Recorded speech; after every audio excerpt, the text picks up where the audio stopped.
আসসালামু আলাইকুম। আমি কিছু কথা বলবো দেশের কিছু নাস্তিকদের নিয়ে, যারা লেবাসদারি নাস্তিক।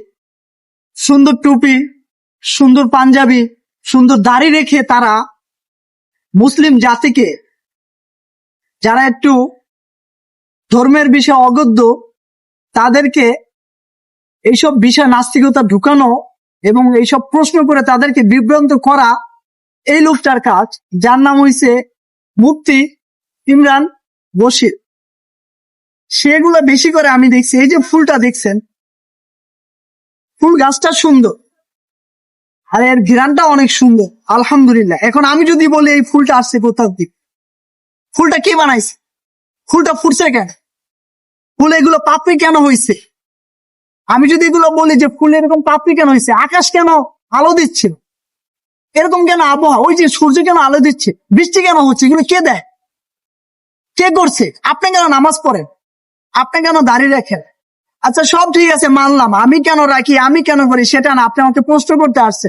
আমি আপনাকে বলি, আপনি টুপি কেন করছেন, আপনি জুব্বা কেন করছেন, আর আপনি দাড়ি কেন রাখছেন সেটা বলে। আপনার টাইটেল হয়েছে আপনি মুফতি, আপনার টাইটেল হয়েছে আপনি একজন মুফতি, অনেক জ্ঞানী ব্যক্তি, একজন মুফতির কাছে ফতোয়া দেওয়া। এখন আপনি বিভ্রান্তকার যেই প্রশ্নগুলো করেন মুসলিম উম্মার মাঝে, কেন করেন এগুলা? আচ্ছা নাস্তিকতা, আপনি নাস্তিকের সাথে যোগ দিছেন, বেশ ভালো, আপনি যোগ দিছেন, কারণ হেদায়েত দেওয়ার মালিক আল্লাহ। যদি হেদায়েত দেওয়ার মালিক আল্লাহ না থাকতো, তাহলে নবী করিম সাল্লাল্লাহু আলাইহি ওয়াসাল্লাম যে চাচা ছিলেন, চাচা আবু তালিব, তাকেই তো নবী করিম সাল্লাল্লাহু আলাইহি ওয়াসাল্লাম হেদায়েত দিতে পারতেন। কেন পারলেন না? হেদায়েত কেন দিতে পারলেন না? তখন তো আল্লাহ ওহীকে পাঠায় বলতো না যে হ্যাঁ হাবিব, আপনি চাইলেই, আপনি যাকে ভালোবাসেন তাকে চাইলেই আপনি হেদায়েত দিতে পারবেন না, হেদায়েত দেওয়ার মালিক একমাত্র আমি আল্লাহ।